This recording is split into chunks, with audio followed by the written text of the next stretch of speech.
పోలీసులకు కొట్టే అధికారం లేదు. రోడ్డు మీద వెళ్తున్నప్పుడు బైక్ కీస్ ని తీసుకునే అధికారం ట్రాఫిక్ పోలీసులకు అస్సలే ఉండదు. నోటీసులు ఇవ్వకుండా పోలీస్ స్టేషన్కు రండి అని చెప్పే అధికారం పోలీసులకు లేదు. ఇలా ఎన్నో చట్టాలు ఉన్నా చాలా మంది ప్రజలకు తెలియదు. మరి మీరు తెలుసుకోవాల్సిన ఇంపార్టెంట్ చట్టాలేంటో ఇప్పుడు చూద్దాం. కంప్లైంట్ చేయటానికి ఏదైనా పోలీస్ స్టేషన్కు వెళ్తే ఇది మా పరిధిలోకి రాదు అని చెప్పే అధికారం పోలీసులకు లేదు. ఏ పోలీస్ స్టేషన్ అయినా ఆపద అంటూ వస్తే కేసు ఫైల్ చేసి ఎఫ్ఐఆర్ నమోదు చేసుకోవాలి. ఒకవేళ ఆ కేసు తమ పరిధిలోకి రాదు అనుకుంటే తర్వాత ఆ ఎఫ్ఐఆర్ కాపీని ట్రాన్స్ఫర్ చేయాలి. ఇది చట్టమే చెబుతోంది. దీనినే జీరో ఎఫ్ఐఆర్ అంటాం. మన ఫిర్యాదు ఏ స్టేషన్ పరిధిలోదో తేలనప్పుడు మనం ఎక్కడైతే ఫిర్యాదు చేస్తామో అక్కడ జీరో ఎఫ్ఐఆర్ గా నమోదు చేసి తర్వాత సంబంధిత స్టేషన్ ఏదో తెలుసుకొని ఆ ఎఫ్ఐఆర్ ను ఆ స్టేషన్ కు పోలీసులు బదిలీ చేయాలి.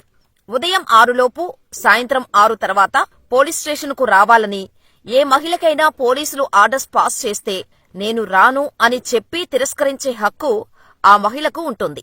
ఒకవేళ తీవ్రమైన నేరం చేసినట్టయితే మెజిస్ట్రేట్ పర్మిషన్ తో మాత్రమే లేడీని అరెస్ట్ చేయవచ్చు.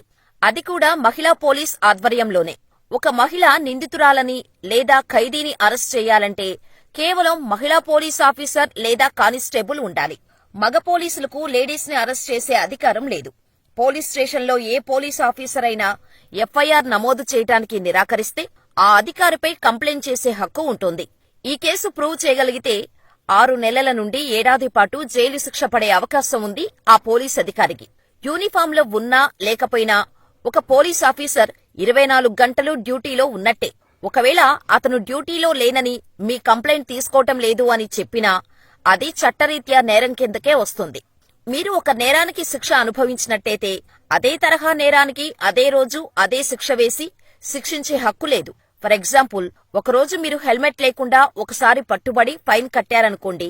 సేమ్ డే అదే నేరానికి మీరు పట్టుబడితే రెండోసారి ఫైన్ కట్టాల్సిన అవసరం ఉండదు. మేజర్లు కాకపోయినప్పటికీ అమ్మాయి అబ్బాయి లివిన్ లో ఉండొచ్చు. లివిన్ లో ఉన్నప్పుడు వారికి పుట్టిన పిల్లలకు చట్టపరమైన అన్ని హక్కులు ఉంటాయి. కానీ మన చట్టం ప్రకారం మైనర్లు పెళ్లి చేసుకునే అధికారం లేదు. అదే ఇండియా చట్టాల్లోని మ్యాజిక్. లేడీ ఎంప్లాయ్ ప్రెగ్నెంట్ అయిందని ఉద్యోగంలో నుంచి తీసేసే హక్కు ఏ కంపెనీకీ లేదు. ఒకవేళ అలా చేస్తే 3 ఏళ్లు జైలు శిక్ష పడుతుంది. నాకు పోషించే సత్తా ఉంది, నేను ఎప్పుడు పడితే అప్పుడు దత్తత తీసేసుకుంటా అంటే చట్టం ఒప్పుకోదు. Hindu adoption and maintenance act ప్రకారం ఒక వ్యక్తికి కొడుకు లేదా మనవడు ఉంటే అతను మరొకరిని దత్తత తీసుకునే హక్కు లేదు.